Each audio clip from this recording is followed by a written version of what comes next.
tema da minha pregação hoje é o espírito de adoção, Romanos 8,15, mas a semana passada eu ministrei sobre o versículo 14, vamos só ler o 14 e o 15 então, para a gente dar procedimento, por favor. Carta de Paulo aos Romanos, capítulo 8, versículo 15. 14, diz assim a palavra do Senhor: pois todos os que são guiados pelo Espírito de Deus são filhos de Deus. Porque não recebestes o espírito de escravidão para viverdes outra vez atemorizados, mas recebestes o espírito de adoção, baseados no qual clamamos Abba, Pai. Talvez na sua Bíblia seja paizinho ou alguma coisa assim, no diminutivo também é correto, e eu vou explicar mais adiante. Olha para cá agora, por favor. Semana passada eu ministrei só sobre o versículo 14, né? Pois todos os que são guiados pelo Espírito de Deus são filhos de Deus. E o que eu falei a semana passada foi basicamente isso, que ser guiado pelo Espírito Santo não é ser místico, não é você sentir Deus, eu senti no meu coração, nada contra sentir, só que na maioria das vezes, o que a gente sente pode estar errado, principalmente se for contra aquilo que a Escritura diz, daí a certeza de estar errado. Então nós não podemos andar baseado no que sentimos no coração, até mesmo porque a Escritura diz que o coração do homem é corrupto e enganoso. Deve você estar andando seguindo seu coração e às vezes não sabe porque as coisas não dão certo. Então, ser guiado pelo Espírito Santo não é ser místico, não é ser guiado, igual eu falei para os irmãos, né? Um amigo meu tomou uma decisão séria, porque ele estava orando e bateu um vento e balançou a cortina da casa dele. Esse é um absurdo. Então nós temos que saber que ser guiado pelo Espírito Santo é ser guiado pela Escritura, porque é na Escritura que Deus se manifesta. É através da palavra que Deus fala conosco, que direciona a minha e a sua vida. E eu também falei que ser guiado pelo Espírito Santo é apresentar os frutos do Espírito Santo, que Paulo diz em Gálatas 5. Lembra? Amor, paz, longanimidade, benignidade, mansidão, domínio próprio. Eu sei que você pode pensar assim, pastor, mas, como eu disse semana passada, mas eu tenho tão pouco dessas coisas. Eu falei, olha, se você tem pouco, ainda fique feliz. Porque ainda que você tenha um mínimo dessas coisas, é um sinal que de fato você é filho de Deus. O que você precisa fazer é crescer, é avançar, é amadurecer na fé, assim como criança. A criança, ela nasce bebezinho e tem um tipo de alimento quando é bebê. E você precisa ir mudando a alimentação para que ela possa se desenvolver de forma saudável. Imagina que você dê leite para uma criança a vida toda. Um menino com 12 anos que só toma leite ainda, que não come comida sólida, não vai ser alguém saudável, pode ter certeza que não vai. Então, espiritualmente também é necessário que nós venhamos a cada dia mais a progredir. Eu disse que o Espírito de Deus que dá liberdade é o Espírito que traz paz, que consola.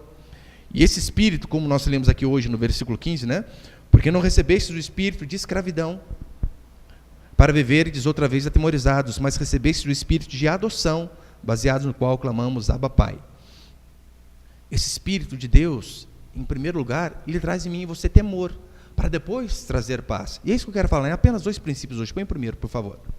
Primeiro princípio de hoje: o espírito de escravidão e temor antecede o espírito de adoção. É o que nós acabamos de ler aqui, né? Vou ler de novo. Romanos 8,15. Porque não recebestes o espírito de escravidão, para viverdes outra vez atemorizados, mas recebestes o espírito de adoção, baseado no qual clamamos Abba, Pai. Esta é a grande e a principal obra do Espírito Santo. Nos levar a uma convicção de pecado. Mostrar de fato para mim e para você que nós somos indignos, que nós não conseguimos alcançar a salvação por nossos méritos, pela força do nosso braço. Paulo diz, o Espírito Santo é que convence do pecado, da justiça e do juízo. Esta é a grande obra do Espírito Santo. E quanto mais o Espírito Santo opera em mim e em você, mais nós vamos ter conhecimento de Deus, e tendo mais conhecimento de Deus, mais nós vamos ter conhecimento dos nossos próprios pecados, de quem nós somos, porque isto é conhecer a Deus. À medida que nós vamos na caminhada conhecendo a Deus, aumentando o nosso conhecimento de Deus, também vamos aumentando o conhecimento de quão miseráveis e quão pecadores nós somos. É por isso que Paul Washer disse uma vez que, olha, o cristão no final de sua vida, ele está quebrado em 1000 pedaços, porque a tendência é você ir conhecendo a Deus, e automaticamente você se vendo como indigno, como pecador, como miserável, e no final da sua vida que nós possamos bradar como Paulo, né? Graças te dou, Senhor, né? Que veio ao mundo salvar os pecadores, dos quais eu sou o principal. Você percebeu que quando Paulo disse isso? Fiel é a palavra e digna de toda aceitação. de que Cristo Jesus ele veio ao mundo salvar os pecadores, dos quais ele era o principal. Ele não disse isso no começo da sua vida. Porque quando nós convertemos, nós não vemos que somos pecadores, né? Eu sou mal, puxa vida. Estou na igreja, mas ainda sou cara de pau. Dou umas desviadas de vez em quando. A gente vem para a igreja, sim, a gente se acha desse jeito. Mas Paulo não disse isso no começo da sua conversão. Ele disse que ele era o pior dos pecadores no final da sua vida. Após ter sido arrebatado ao terceiro céu, após ter feito viagens missionárias, após ter levado o evangelho para todo canto, ele então diz: sou pecador. Com Isaías também aconteceu a mesma coisa. Isaías capítulo 6, a escritura vai dizer assim, lembrando, né, Isaías já era filho de Deus. Isaías 6,5. Então disse eu: ai de mim, estou perdido, porque sou homem de lábios impuros e habito no meio de um povo de impuros lábios. E os meus olhos viram o Rei, o Senhor dos exércitos. Consegue ver o que o profeta diz? Ele então tem uma visão do Senhor. Não é como muitos de hoje dizem, né, que vem anjo para tudo que é lado. Hoje em dia só falta a gente tirar selfie com anjo. Estava no culto e anjo para tudo que é lá, aquela loucura toda. É diferente.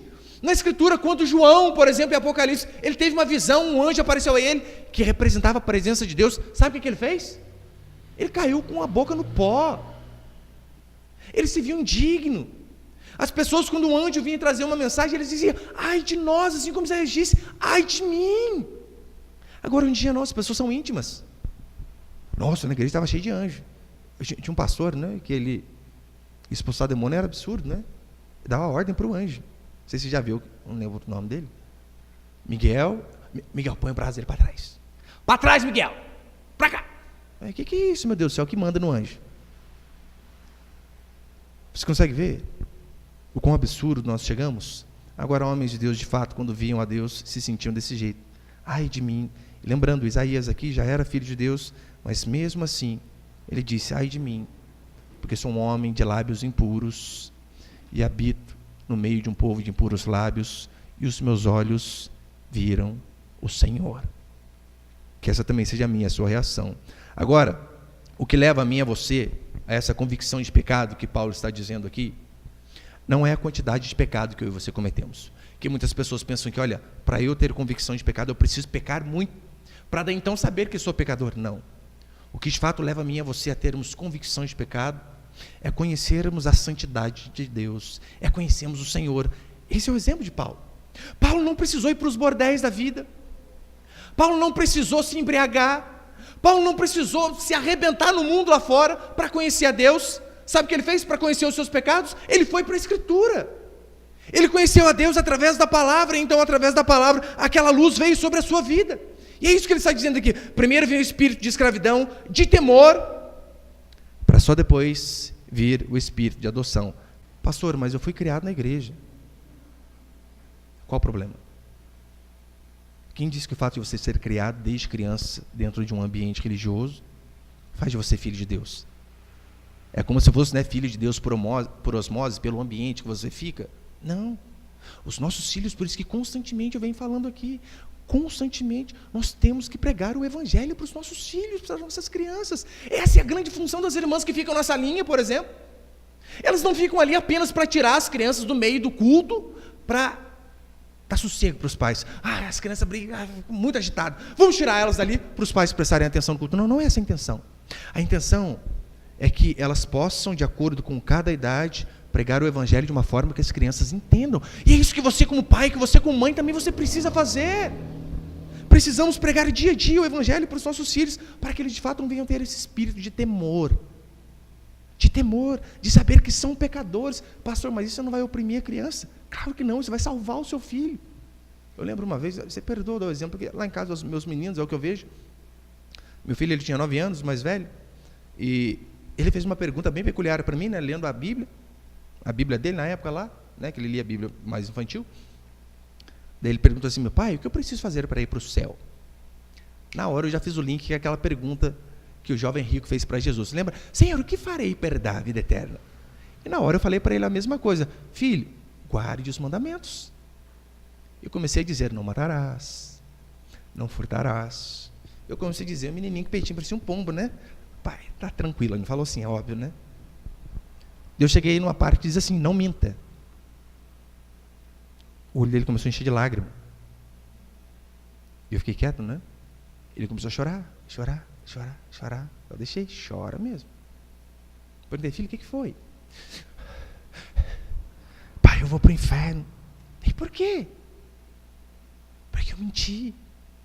Porque eu já pequei. Então é isso que você merece. E esse é o seu lugar. É para lá que você tem que ir. Nada mais justo. Você quebrou o mandamento. Aterrorizei um pouquinho mais, é óbvio, né? Com a verdade. Eu lembro que depois de muito choro, eu ainda falei para ele, filho, mas há uma chance para você ainda. É você se arrepender desses seus pecados. É você conseguir olhar para dentro de si e ver que você não é bom. Porque às vezes comparado com aquele seu amiguinho da rua, você pode ser melhor do que ele. Mas o padrão de comparação não é ele. O padrão de comparação não é o seu pai. O padrão de comparação não são os irmãos da igreja. O seu padrão de comparação é Jesus Cristo. E com base nele você está longe. Por isso você precisa se arrepender. E assim que eu e você precisamos também ensinar nossas crianças. E é isso que Paulo está dizendo. Primeiro precisamos ter esse espírito de escravidão, de temor. Eu pergunto para você, você já se sentiu assim? Atemorizado? Você já leu um mandamento e diz assim, meu Deus, eu não consigo, eu estou perdido. Você já leu aquela passagem que diz que no dia do Senhor Ele julgará os segredos dos homens? Sabe o que é segredo? Não é aquilo que a sua esposa não sabe, o seu marido não sabe, o seu pastor não sabe, o seu filho, ninguém. Apenas que você sabe. A Bíblia diz que nós seremos julgados também por isso. Você tem essa noção? Você tem noção daquela passagem que Jesus diz que nós seremos julgados por toda a palavra frívola que falarmos? A palavra frívola é a palavra dita sem o labor de pensar. Sabe aquilo que... falei, mas está de cabeça quente. Perdeu o playboy. Vai dar conta. É o que diz a Escritura. Mas eu falei que eu estava nervoso. Não interessa. A Bíblia diz que você daremos conta de tudo que falarmos e de tudo que pensarmos. Eu não sei quanto a você, mas toda vez que eu passo por esse versículo, eu me encho de temor. Meu Deus do céu. Essa é a coisa mais importante da sua vida. Você sentir temor, porque sem temor não há salvação. A não ser que você não se veja como pecador, você não pode ser salvo. Não há conhecimento de Deus sem conhecimento do próprio pecado. Não se iluda com pessoas que dizem, eu conheço a Deus, mas vivem uma vida imoral, vivem uma vida suja, uma vida de mentira, de fachada, que na hora do culto é uma maravilha, e glória a Deus, aleluia, para tudo que é lado, mas não consegue tratar bem nem a esposa, que na hora do culto é um santo, fala em tudo que é tipo de língua, e dentro de casa só não consegue falar a mesma língua do marido e da esposa, vive brigando. Não acredite nessas pessoas. Primeiro, para que haja um conhecimento de Deus, é necessário também que haja conhecimento de nós mesmos, do nosso próprio pecado. A Escritura conta que, quando Jesus foi levado ao templo para ser apresentado, Simeão olha para aquele menininho, pega o menininho no colo e diz assim, olha a profecia, este menino foi destinado tanto para ruína como para levantamento de muitos. Literalmente nesta sequência. Jesus ele veio primeiro para que nós nos víssemos em ruína, como pecadores, como indignos, para que depois então pudéssemos ser levantados. Foi isso que João fez. João caiu como morto. É isso que eu pergunto, você de fato já caiu como morto diante da santidade, do padrão que o Senhor coloca para mim e para você? Ou você acha que você consegue cumprir esses mandamentos aqui? Meu irmão, você está se enganando. Só vou citar um para você, eu não vou citar os outros, porque eu posso mostrar que você erra os 10. Os 10. Só aquele mandamento que derrubou Paulo, não cobiçarás. Se você falar para mim que você nunca cobiçou, eu nunca mais prego na minha vida. Nunca mais. E lembrando, né, no catolicismo, talvez assim como eu, você aprendeu, não cobiçarás a mulher do próximo. Mentira, não é só isso. Isso é uma meia verdade. É a mulher, é o carro, as posses, o dinheiro, o salário, tudo contemporizando, não é para a gente. Tudo. Você precisa ter esse primeiro espírito de temor, porque o que determina o nosso senso de que fomos perdoados é o conhecimento dos nossos pecados. É assim que a Escritura diz em Lucas, tem ali Lucas 7? Lucas capítulo 7, quando chega aquela mulher, lembra, pecadora diante do Senhor, como que se tivesse outro tipo de pessoa. Eu sempre digo, existem apenas 2 tipos de pessoa nesse mundo. Quais tipos? Aquelas pessoas que reconhecem que são pecadoras e aquelas que ainda não reconheceram. Não há um terceiro tipo. É só aqueles que sabem que são pecadores e aqueles que ainda não descobriram que são, porque todos são. Então aquela mulher chega diante do Senhor e diz: por isso digo, perdoados-lhes são os seus muitos pecados, porque ela muito amou, mas aquele a quem pouco se perdoa, pouco ama. Por que aquela mulher amou tanto o Senhor? Porque ela sabia que ela era pecadora demais. Ela enxergou os seus próprios erros. E quem enxerga a dívida que tinha e sabe que recebeu o perdão, a quitação da dívida, pode ter certeza que você vai amar muito mais. Imagina que tem duas pessoas que devam para você. Um deve R$50, o outro deve 5 mil. Ou você deve para as duas pessoas. Você deve 50 para uma e 5 mil para a outra. Você é perdoado dessa dívida. Duas pessoas, né, com dívida diferente, é perdoado. Quem que você acha que vai gostar mais daquele senhor que o perdoou? O que perdoou R$50, o que devia só 50, ou o que devia 5 mil? É o que devia 5 mil, porque ele devia mais, ele sabia que não tinha condição de pagar. Por isso, quem mais se vê como pecador, quem mais se vê como indigno, esse mais vai amar o Senhor. O espírito de escravidão e temor sempre vai interceder, como eu disse ali, o espírito de adoção. É sempre assim, primeiro vem a lei. Primeiro você precisa ouvir Moisés, primeiro você precisa ouvir os mandamentos, e depois que você tiver convicção plena que você não dá conta de os cumprir, você então precisa ouvir sobre a graça de Jesus Cristo. Porque eu sei que hoje em dia as pessoas dizem: fale sobre o amor, fale sobre a graça. Sim, ora, mas para eu falar sobre a graça, primeiro eu preciso falar sobre o pecado. É que as pessoas hoje em dia, elas pensam que o evangelho é só falar sobre o amor de Deus. É claro, faz parte do pacote. Segundo princípio, antes escravo, agora filhos. É o que ele diz aqui, né? Versículo 15. Porque não recebestes o espírito de escravidão para viverdes outra vez atemorizados, mas recebestes o espírito de adoção, baseados no qual clamamos Abba, Pai. Ou seja, vendo o espírito de temor e escravidão, aquilo que nos faz nos ver como pecadores, como indignos, como não merecedores de coisa alguma, vindo esse espírito, depois o que segue é o espírito de adoção, o segundo passo. Essa é a grande característica dos filhos de Deus.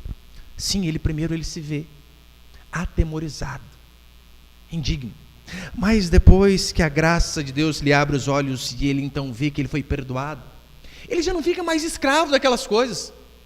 Ele não fica: eu errei de novo. Ainda que erre, eu sei, às vezes acontece. Eu não estou dizendo isso para você usar como desculpa. Já que Deus perdoa mesmo, não tem problema dar uma passeadinha para lá de fora, que não. Óbvio que tem. Mas você já não fica mais acusado.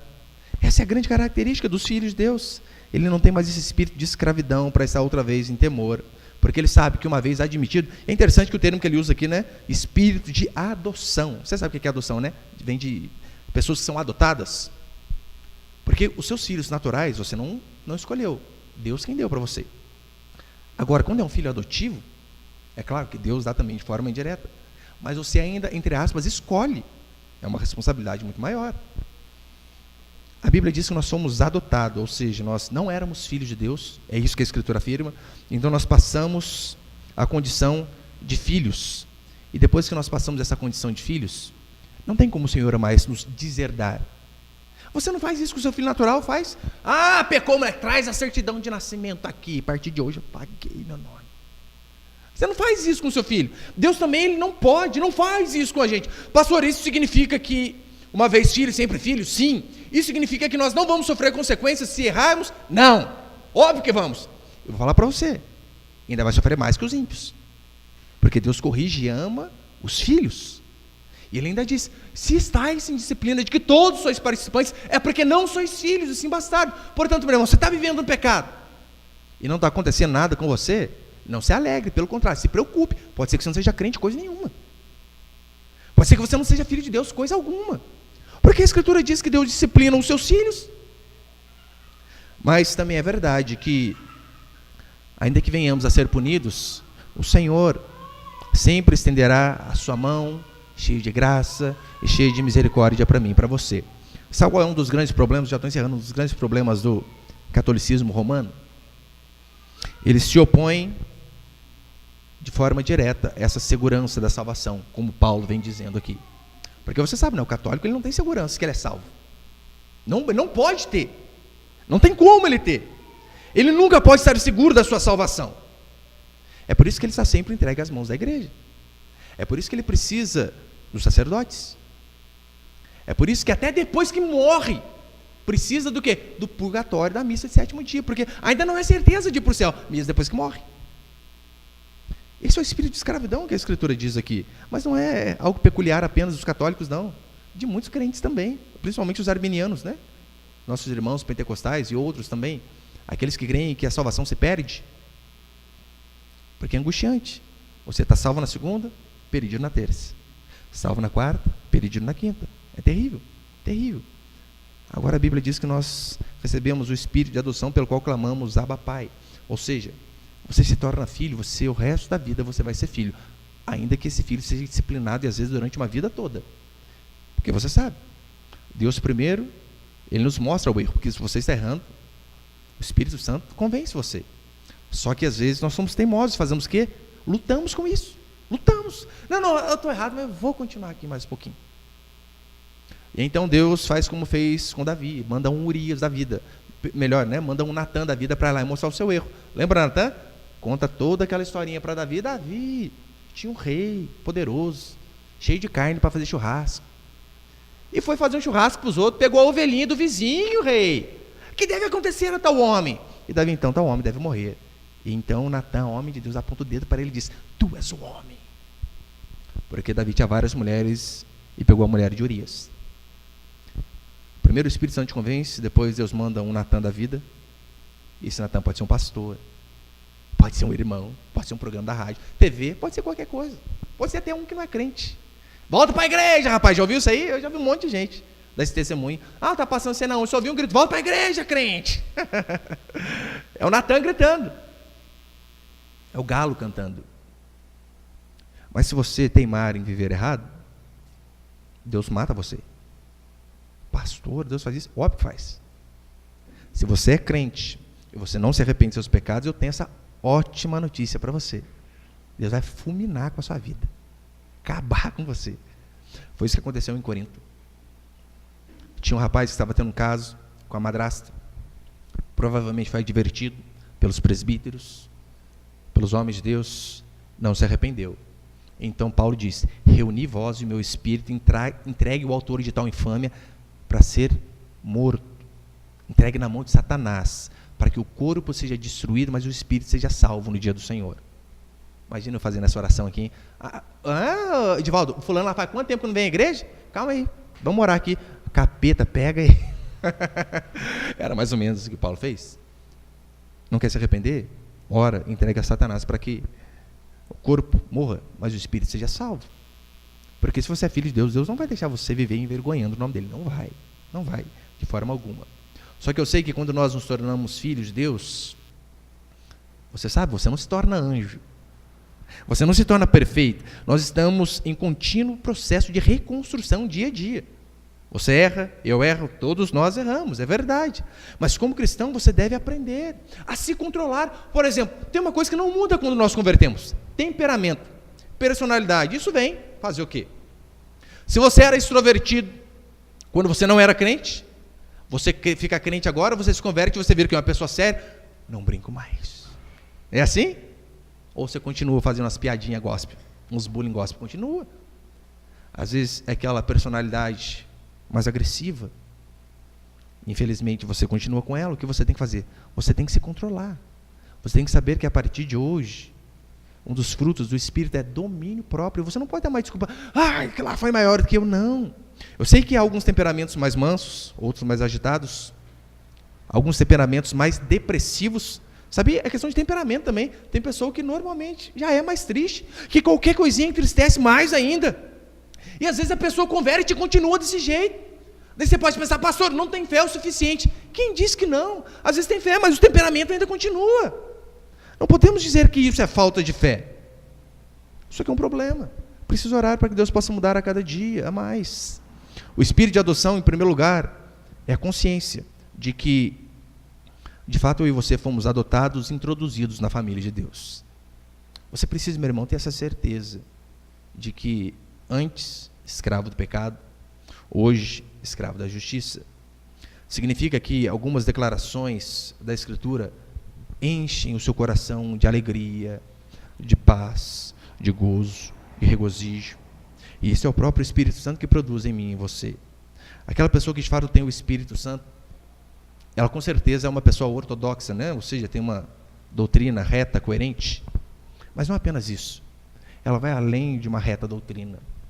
Ela de fato ama o Senhor com todo o seu coração. Ela ama estar junto de pessoas que amam a Deus. Ela ama estar em lugares que falam da palavra de Deus. Ela ama o dia de culto. Assim são filhos e filhas de Deus. A pessoa que tem o espírito de adoção, ela tem isso. Ela se deleita nas palavras do Senhor. Olha o que diz o Salmo 19, versículo 7 até o 10. A lei do Senhor é perfeita e restaura a alma. Olha a alegria do salmista. A lei do Senhor é perfeita e restaura a alma. O testemunho do Senhor é fiel e dá sabedoria aos simples. Os preceitos do Senhor são retos e alegram o coração. O mandamento do Senhor é puro, ilumina os olhos. Olha como que ele se deleita com a Escritura, com os mandamentos. O temor do Senhor é límpido e permanece para sempre. Os juízos do Senhor são verdadeiros e todos igualmente justos. São mais desejáveis do que o ouro, mais do que muito ouro depurado, e são mais doces do que o mel e o destilar dos favos. Mel é uma coisa maravilhosa, né? É um símbolo de algo bom mesmo.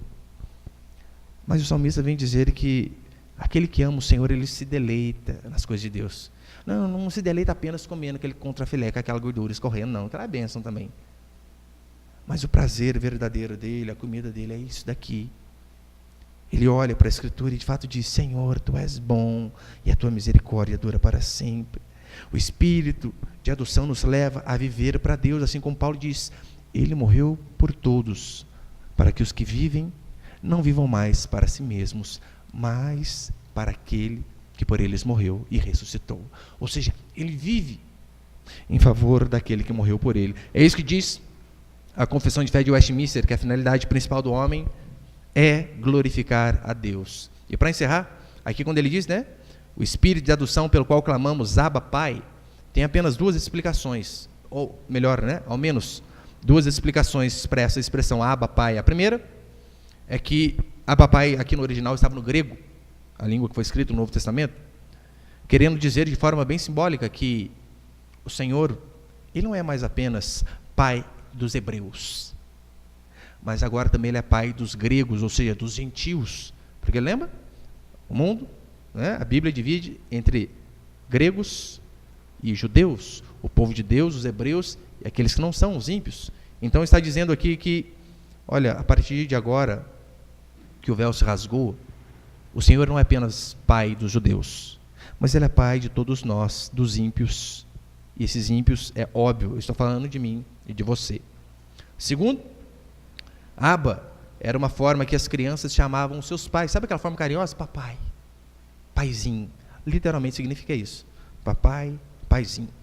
Só que esse termo aqui, ele era usado invariavelmente pelas crianças judaicas, povo escolhido.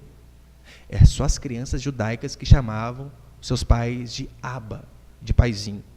Escravos que viviam no meio do povo de Deus não podiam chamar. Por quê? Porque eles eram filhos de escravos, e quem podia chamar era apenas filhos de pessoas livres.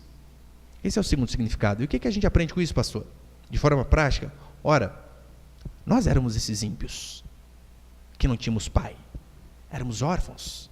Mas por conta da graça e da misericórdia do Senhor, hoje nós temos um pai. Hoje nós podemos também dizer Abba, paizinho. Hoje nós podemos clamar ao Senhor também.